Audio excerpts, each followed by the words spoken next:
Boa noite, amigos. Boa noite, amigas da Escola de Advogados. Tudo bem com vocês? Vamos começar aqui uma live bem especial nessa noite de terça-feira sobre direito e startups. Queria interagir um pouquinho com vocês aqui antes de começar, falar um pouquinho sobre o tema. Vai ser um prazer discutir com vocês. Quem acompanha a Escola de Advogados deve ter visto que eu já tratei outras vezes aqui sobre o tema. Essa temática é algo bem interessante, algo muito inovador e que atrai muitos olhares do jovem advogado. Por isso eu queria discutir com vocês. Quem tiver sugestão de tema, vamos bater papo, vamos tratar. O tema de hoje dessa primeira live, como vocês devem ter visto aí nos stories aqui da Escola de Advogados e na publicação, trata sobre... vai ser uma série de temas sobre direito para startups. A gente vai tratar um pouco do mercado em si, da atuação do advogado, da questão financeira. E eu vou tentar discutir com vocês um pouquinho sobre o tema. Tem muita gente aí já falando, Alex, Guga, meu amigo, um abraço para vocês. Vou tentar ficar acompanhando aqui as perguntas, ao mesmo tempo que eu falo com vocês, para tornar isso algo bem informal, mas algo que seja interessante para todo mundo, que a gente possa de fato tornar essa live, essa conversa, como um bate-papo, tá certo? Quem tiver dúvidas durante a live, pode ir mandando mensagem aqui. Quando encerrar a live, se surgir mais alguma dúvida, é só mandar um direct aqui para a Escola de Advogados, que a gente vai esclarecer para vocês e tratar sobre o tema, tá certo?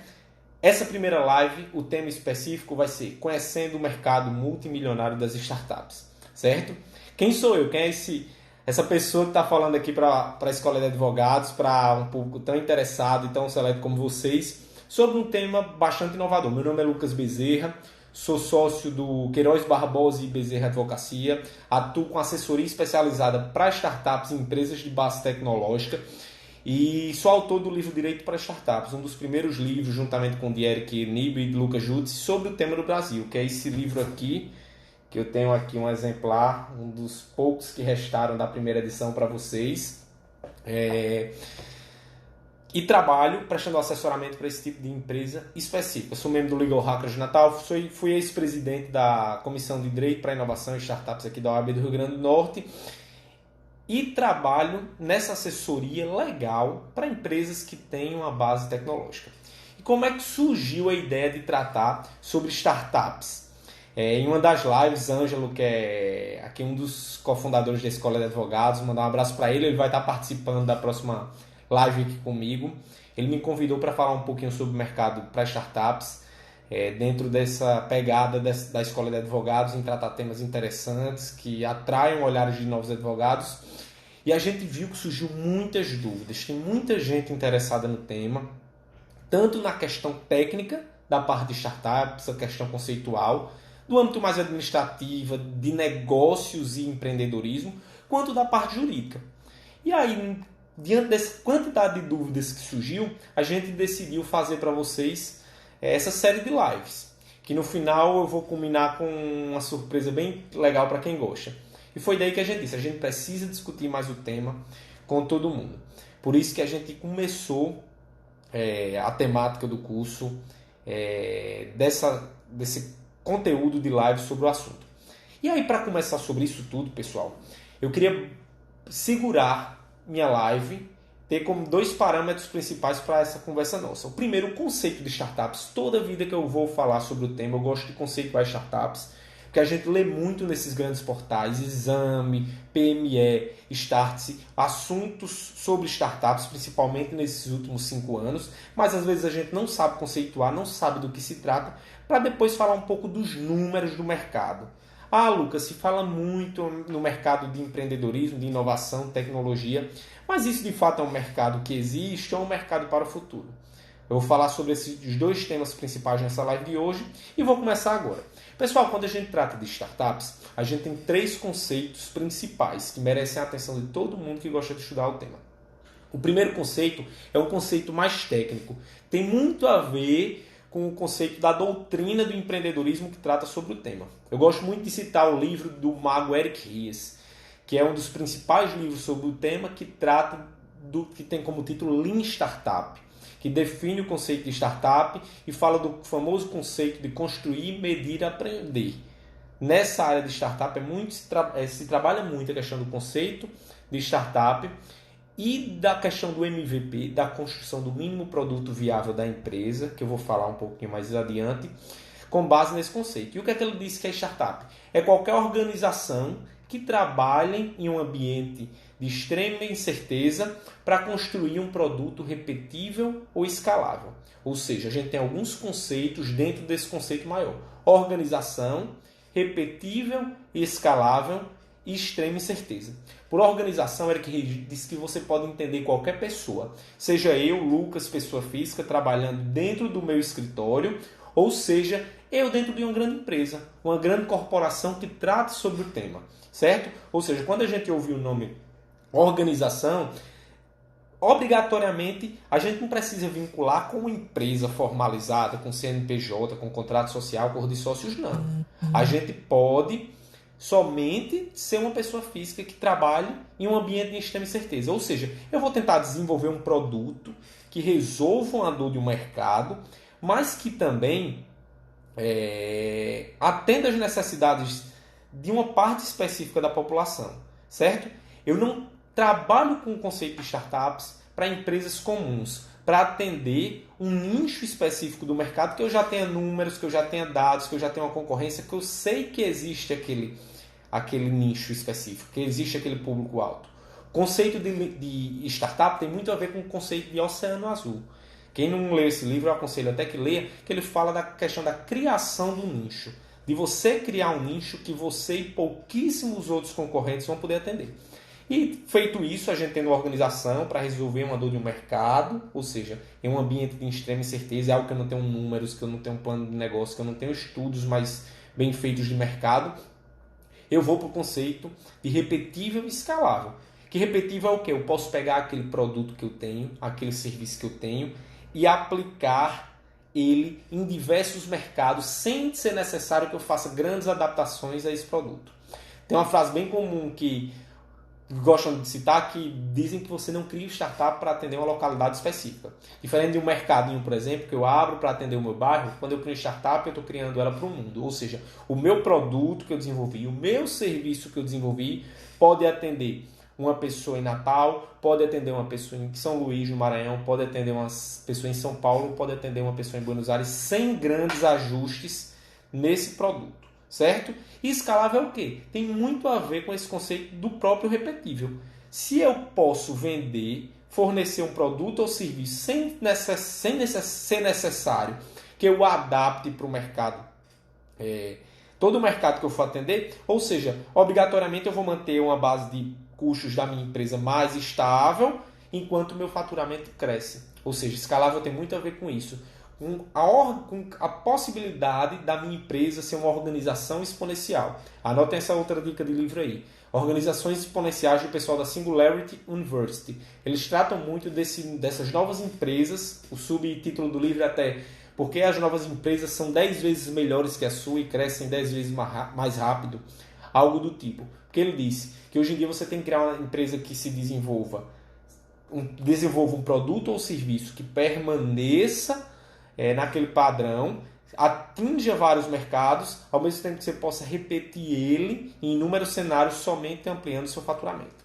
Esse é o conceito mais técnico. Queria aproveitar para mandar um abraço para a Sara aí e para todo mundo que está acompanhando, pessoal, e dizer quem entrou agora, quem tiver dúvidas, pode enviar aqui nos comentários ou então mandar por direct, que a gente vai responder depois para vocês. Feita essa primeira conceituação mais técnica, a gente trabalha a conceituação cultural.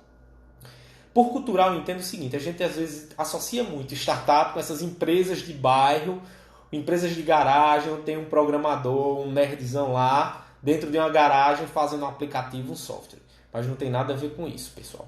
Startup, o segundo conceito, tem muito a ver com cultura. Por isso que a gente vê grandes empresas como a Amazon, como Facebook, se conceituando com startups.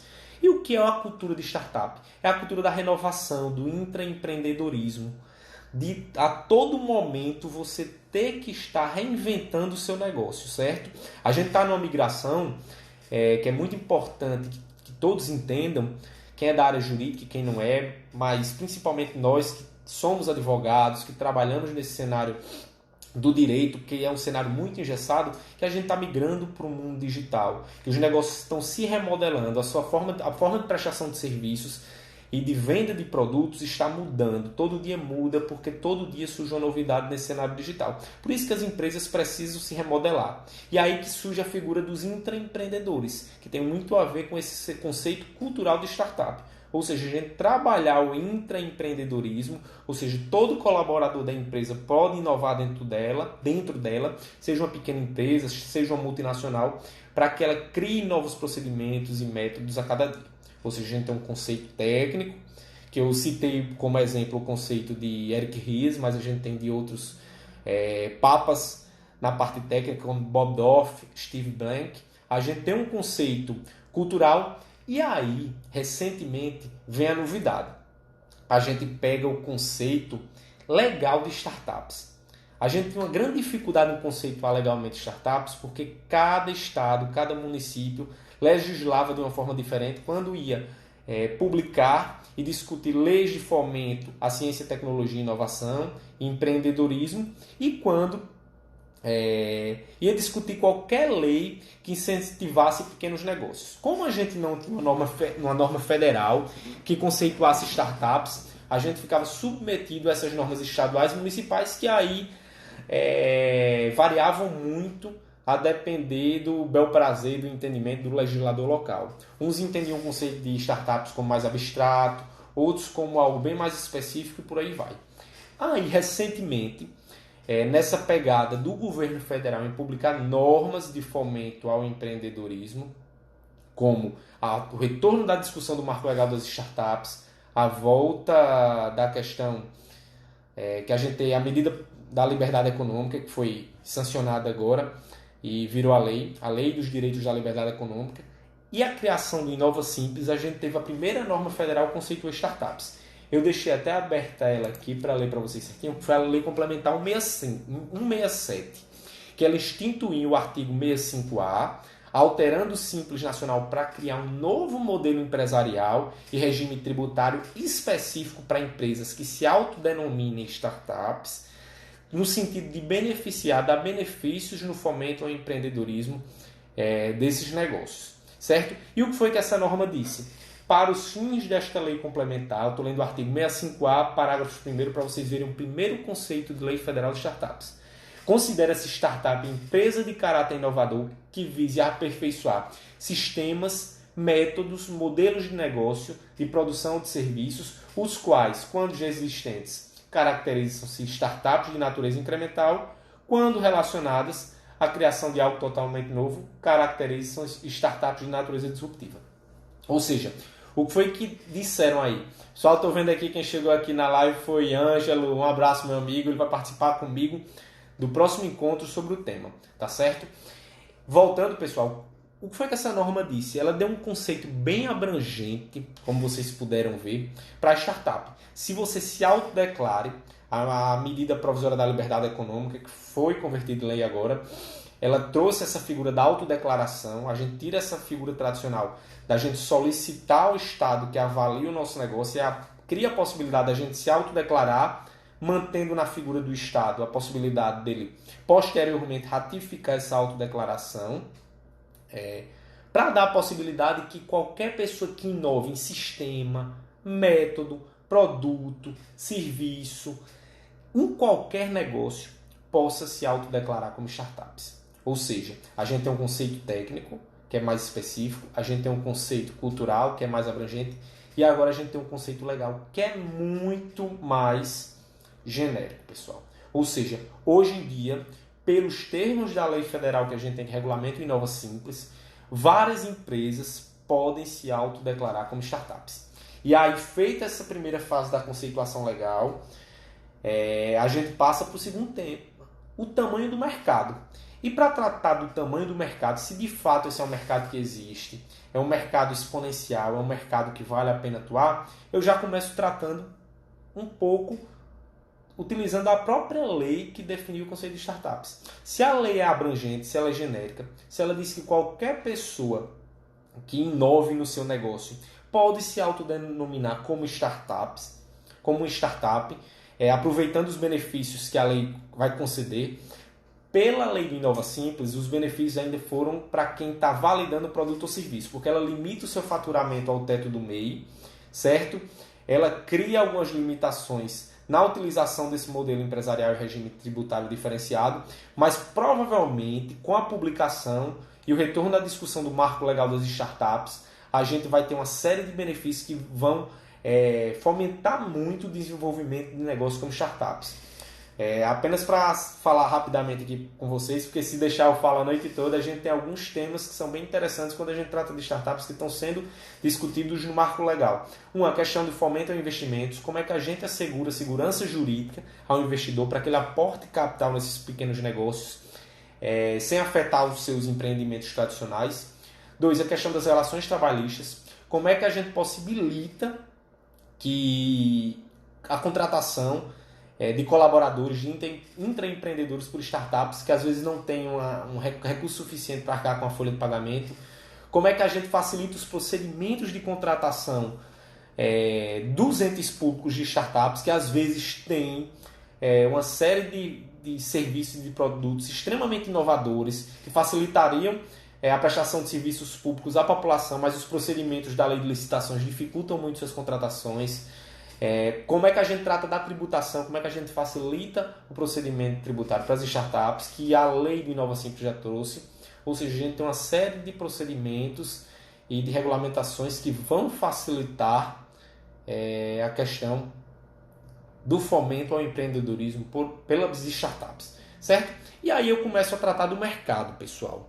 E aí eu deixo a primeira pergunta: se a lei permite que qualquer pessoa se autodeclare como startups, será que todas as empresas não terão que se converter, terão que desenvolver modelos de negócio como startups um dia? As empresas que são tradicionais não vão ter que trabalhar e se desenvolver, validar o seu produto ou seus novos serviços, se atualizar como startup um dia? Ou a gente vai ter esse desenvolvimento das empresas tradicionais, que trabalham com plano de negócios, que têm processos mais engessados, e a gente vai continuar a ter as startups? Na minha visão, não. Nesse cenário digital, na migração desse mundo analógico para o mundo moderno que a gente vive hoje, a tendência é que toda empresa comece a modelar negócio como startup, no formato de startup. No terceiro encontro nosso eu vou trazer um empreendedor para falar um pouco sobre o tema aqui para vocês, e vocês vão ver como é bem interessante essa diferenciação da modelagem de negócio como startup e como empresa tradicional. Esse é o primeiro ponto, ou seja, todas as empresas provavelmente, se não quiserem falirem ou serem excluídas do mercado, ou engolidas por empresas disruptivas e inovadoras, terão que se atualizar e se desenvolver como startups. Pessoal, feito isso, a gente tem outros pontos que eu anotei até aqui para anotar para vocês. Startup tem uma vantagem muito grande para a empresa tradicional, que é o seu crescimento exponencial, como eu falei. Quando a gente trabalha com empresas que são muito tradicionais, a sua base de custos, a sua vinculação ao seu produto ou serviço é muito mais linear, ou seja, para eu vender mais produto, eu tenho que aumentar minha base de custos, eu tenho que ter mais funcionário, eu tenho que gastar mais produzindo. Como a startup não segue essa linha, a tendência é que ela cresça muito mais rápido. Por isso que você ouve muito, startup tal cresceu tantos por cento, 1000%, 500% em um ano, em 2 anos. Porque a sua base empresarial é feita para crescer muito mais rápido que das outras empresas, certo? E o número real de startups hoje no Brasil? Eu fiz até lá na página do Instagram do curso Direito para Startups, um questionário para o pessoal que estava interagindo conosco, perguntando se eles sabiam o número de startups no Brasil. E aí, o que é que vocês acham? Vocês imaginam quantas startups a gente tem no Brasil hoje? É muito difícil saber, né? A gente tem um número hoje aproximado mais de 12 mil startups no Brasil. Ou seja, 12 mil empresas que necessitam de um assessoramento jurídico especializado e que tem um problema de ter uma assessoria que entenda as suas dores e os seus problemas. A gente tem hoje, quando você abre o site da Startup Base, por exemplo, que é um site da Associação Brasileira de Startups. Quem quiser aprender um pouquinho mais sobre o tema, eu aconselho até que dê uma entrada lá e olhe. Eles têm um levantamento que eles fazem, um mapeamento das startups. Essa é uma dica bem interessante para quem quiser começar a atuar na área. Entra lá, pega o mapeamento da sua cidade ou da comunidade do estado que você vive, que você vai ter um mapeamento de quem são os influencers lá da sua região, quem é a comunidade principal, quem são os líderes da comunidade, quem são as startups que estão na área, como é que você trabalha com essa base de dados, quem são os prestadores de serviço, porque aí você já vai saber em que cenário você está entrando. E nesse levantamento eles apontaram que existem hoje 12.711 startups no Brasil, com 75 comunidades em todos os estados brasileiros. Ou seja, essa ideia de que se eu moro em São Paulo, eu só posso atuar com startup se eu moro no eixo Rio-São Paulo, eu moro em Recife, no Porto Digital, é errado, pessoal. Eu comecei a atuar com esse mercado morando em Natal e trabalhando à distância com muitas empresas e atendendo as startups daqui. Como startup tem esse crescimento muito exponencial, a maioria delas começam a ser aceleradas por grandes programas como o Scale Up Endeavor, como o Inovativa Brasil, como em grandes aceleradoras como a ACE, levam o seu nome enquanto advogado para esses outros cenários, certo? E ainda tem um plus, né, pessoal? A gente tem a figura dos unicórnios, que são startups, empresas que começam a atuar no mercado de empreendedorismo de forma que tem um valor de mercado muito baixo, mas em pouco tempo atingem um valor de $1 bilhão. Hoje nós temos nove unicórnios no Brasil, que Nubank, Stone Pagamentos, PagSeguros, Log, Gympass, que é uma empresa de atividade física, que já atingiram um valuation, um valor de mercado de mais de R$1 bilhão. Aí você já imaginou você fazendo assessoria de jurídica de uma empresa dessa? E se lembrar, o melhor ainda, que para diferente das empresas tradicionais, você não precisaria, teoricamente, ter herdado essa assessoria jurídica de alguém da família que atuava nessa área ou que trabalhava com esse mercado. Você pode começar a atuar com startup e ela atingir esse valor de mercado em pouco tempo, porque ela é muito recente. Isso é muito interessante, pessoal. Por isso que a gente tem que trabalhar com esse mercado e começar a pensar startup e inovação como um cenário possível para nós enquanto advogados, certo? Eu demorei um pouquinho agora para raciocinar porque eu estava anotando algumas perguntas aqui do pessoal que eu vou responder ao final.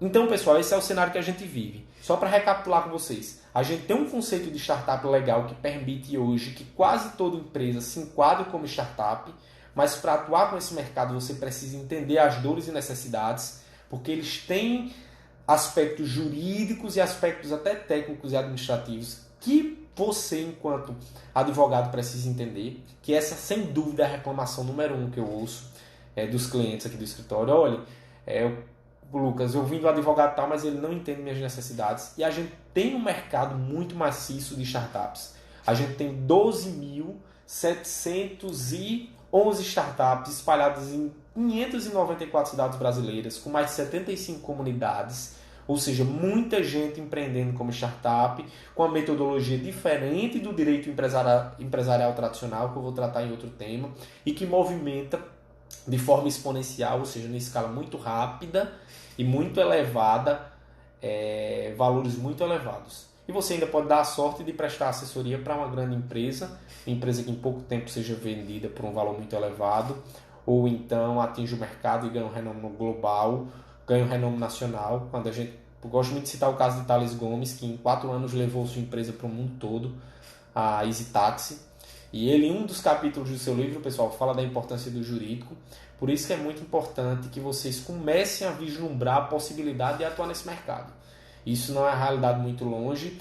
O que acontece é que às vezes a gente tem a cabeça, sai da faculdade com um pensamento tão engessado que a gente deixa de vislumbrar, de visualizar esse mercado, e vem outras pessoas de fora e atacam o mercado que nós poderíamos estar atuando de uma forma com uma advocacia muito mais empreendedora do que esse espírito tradicional.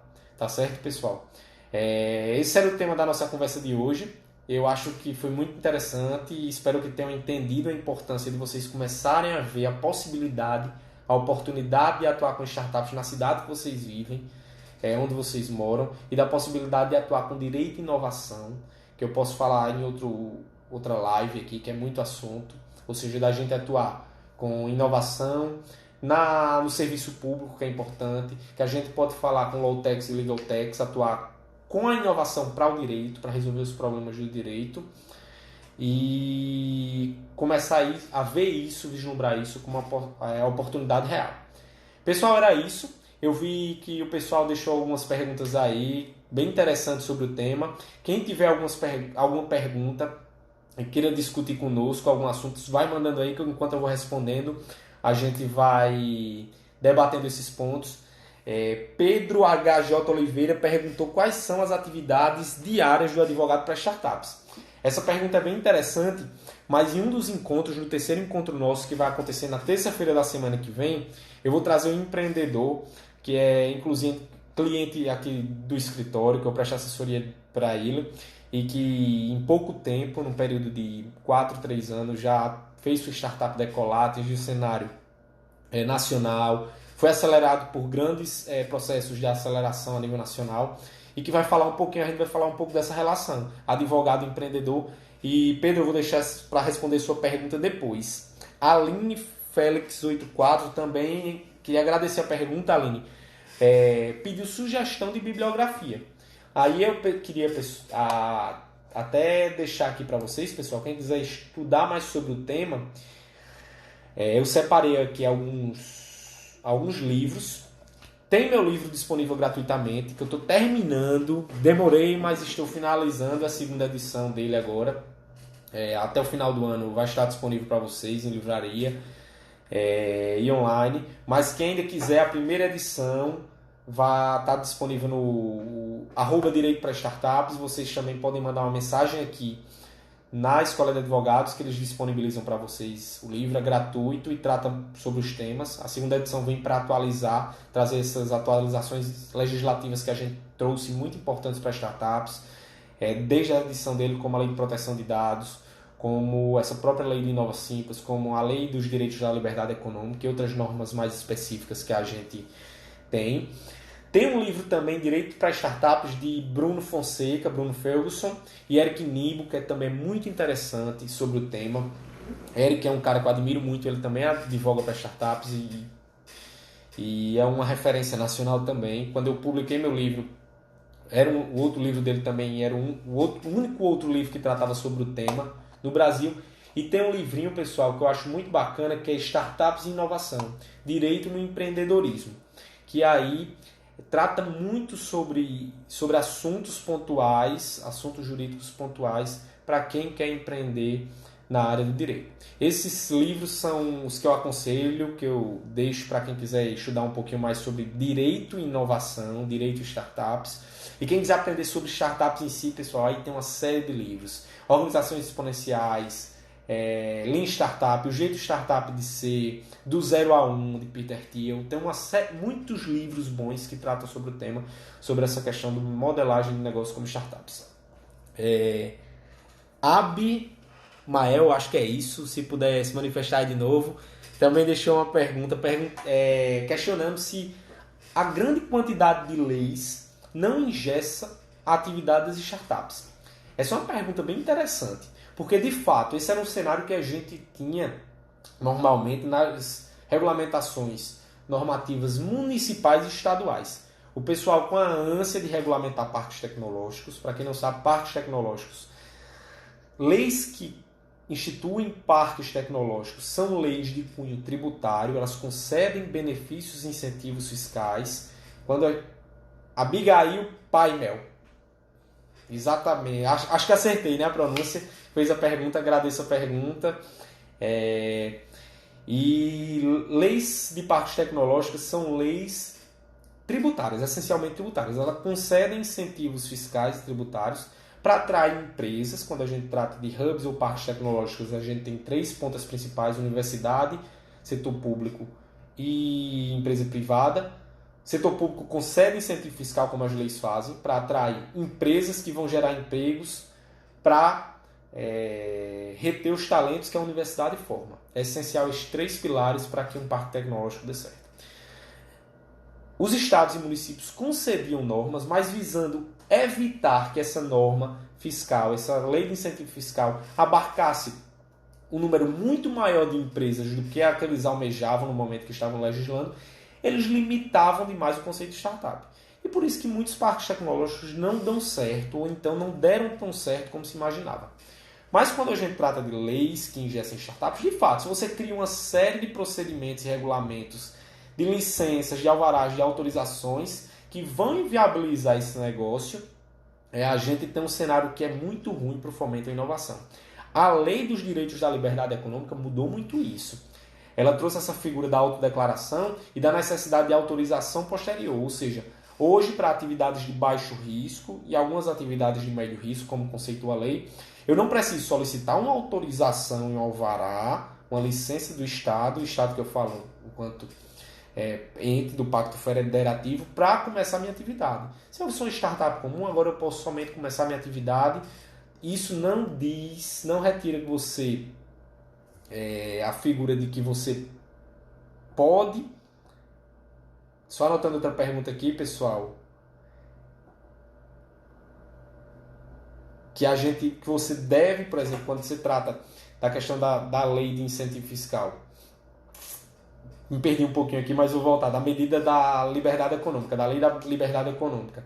Que você precise solicitar autorização. Isso não quer dizer que você não precise, pelo menos, fazer um registro naquele ente público, entendeu? Se cadastrar. Mas hoje você pode desenvolver essa atividade. Essa lei mudou um pouco. E a lei federal, a lei complementar 167, trouxe uma norma bem abrangente.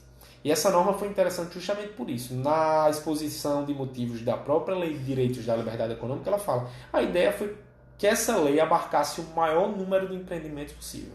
Eu vejo isso com muitos bons olhos. Isso trata já um posicionamento, já indica um posicionamento que o governo federal e o legislativo vai ter quando for tratar, por exemplo, das normas mais específicas para startups no marco legal das startups. Eu espero ter respondido sua pergunta. Aí eu parto para outra pergunta, pessoal, feita por C. Mostaro, meu amigo. As startups costumam contratar advogados localizados em outras cidades?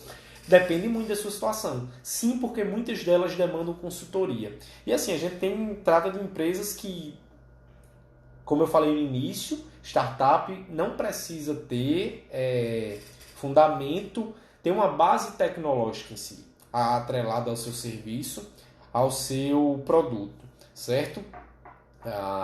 Mas a grande maioria de startups trabalha de fato com a pegada digital e é um pessoal que tem a mentalidade muito inovadora, muito aberta e que entende que muitas vezes é melhor você ter uma assessoria mais especializada e que possa lhe atender à distância, por exemplo, como eu estou conversando com vocês, do que fazer qualquer outro tipo de contratação que não seja especializado somente para eu ter a figura presencial do advogado. Esse é um cenário bem comum, principalmente em cidades em que não há uma assessoria jurídica especializada. Mas o que é que você vê também? Startup é muito de nicho, tem essas comunidades e o pessoal se ajuda muito. Se eles criam confiança, verificam que há um advogado naquela localidade que está se especializando, que entende o assunto, a tendência é muito mais que eles foquem nessa pessoa, no advogado que está trabalhando dentro da sua cidade, participando dos eventos da comunidade ativamente, que é uma pessoa de confiança, porque a gente sabe que, independente da situação, o aperto de mão, a presença é muito importante, né? Ele prefere contratar. Mas hoje, assim, é uma situação bem comum a contratação de advogados, principalmente em situações de consultoria para captar investimentos de propriedade intelectual e industrial, de formalização e formatação de modelo empresarial de outras cidades, tá certo? E como é muito comum isso tem muito a ver com a questão da advocacia digital, sim. Como eu disse, eu atuo com startups, tenho clientes em diversos outros estados e sou de Natal, do Rio Grande do Norte, que não é uma cidade que tinha até então, hoje está se desenvolvendo muito, uma tendência da inovação, do empreendedorismo, e que hoje está mudando esse cenário, e tanto os próprios empreendedores aqui do Jerimum Valley, que eu mando um abraço para todo mundo, uma comunidade fantástica, baterem nessa tecla. Mas tem muito a ver com a advocacia para startups. Tá certo? Pessoal, não vi mais nenhuma pergunta. Queria mandar um abraço para vocês e dizer para vocês, deixar aqui ao final, é uma mensagem bem interessante. A gente vai tratar sobre esses temas. Advocacia para startups. Deixa eu pegar até aqui os temas dos próximos encontros. Hoje eu expliquei um pouquinho do mercado e conceito de startups. No próximo eu vou falar de como conseguir o primeiro cliente. É muito interessante isso, viu? Eu vou tentar trazer dicas de como você de fato entra nesse mercado, que é um mercado muito inovador, voltado para o empreendedorismo. Na terça-feira a gente vai trazer um empreendedor para falar dessa relação na prática do advogado e do empreendedor. E na semana que vem, pessoal, a gente vai estar trazendo para vocês um curso de Direito para Startups. Quem quiser saber mais informações, vai ser um curso muito interessante que eu vou tratar da questão das competências e habilidades do advogado para startups, como eu entro nesse mercado, como é que eu desenvolvo, o que é que eu preciso saber para os empreendedores começarem a me ver como advogado especialista na área e os aspectos jurídicos em si. Formatação e modelagem de modelo societário, escolha do time de sócios, questão de propriedade intelectual e industrial, questão de direitos trabalhistas, captação de investimentos, venda do negócio. Eu vou tratar de diversos assuntos voltados para o empreendedorismo em si, como também para a parte jurídica das startups. Basicamente foi o que eu fiz. Eu tentei pegar esse livro aqui, atualizar ele, com base no que a gente vai trazer na segunda edição, e trazer um curso muito interessante para quem quer aprender mais sobre o mercado.